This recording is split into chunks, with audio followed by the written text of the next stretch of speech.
Welcome to Impressions from My Bookshelf. I'm Rick Pidcock, and this is a review of Reading While Black, African American Biblical Interpretation as an Exercise in Hope by Esau McCaulley.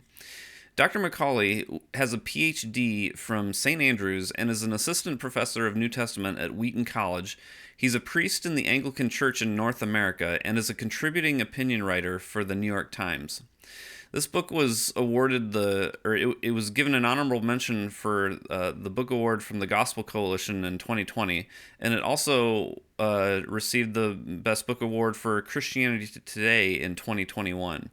So he starts off by sharing some of his story, but growing up in the black church, and in doing so, he acknowledges that there is a variety of perspectives within the black Christian tradition.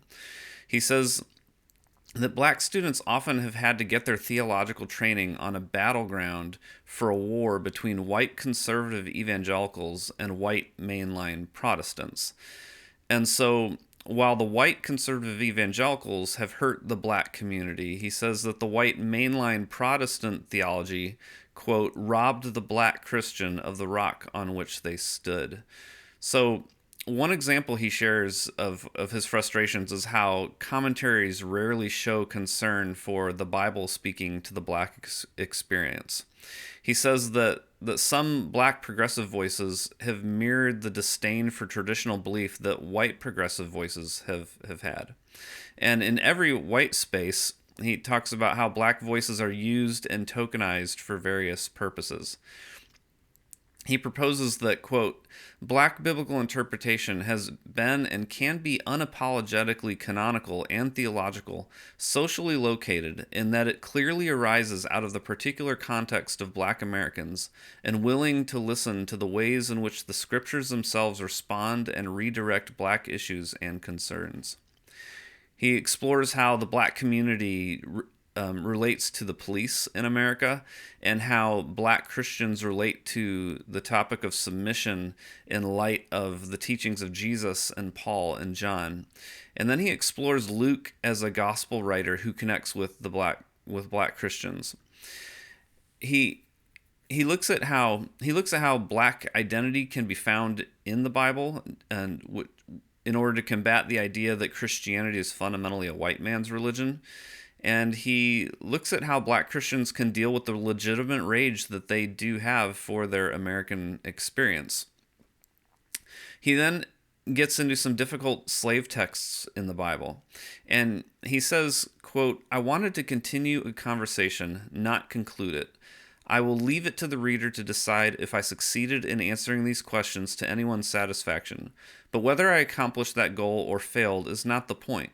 The point is that the very process of engaging these scriptures and expecting an answer is an exercise in hope. It is an act of faith that has carried black people through unimaginable despair toward a brighter future. So while I personally was not fully satisfied with every handling of some of the issues and some of the difficult texts that he explored, I also agree with him here that I felt that being fully satisfied with all of his answers weren't really the point.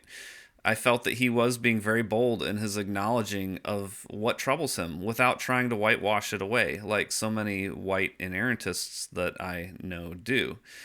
I could definitely see that he was pushing it deep into his discomfort and in the pursuit of hope. And then ultimately for me, this book was about convergence.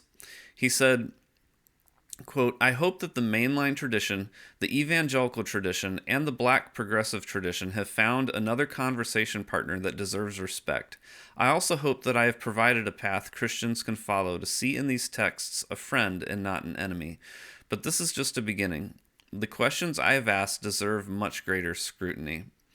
And so it's just very rare that you find a book that brings together the Gospel Coalition into a conversation with mainline and black progressive Christians.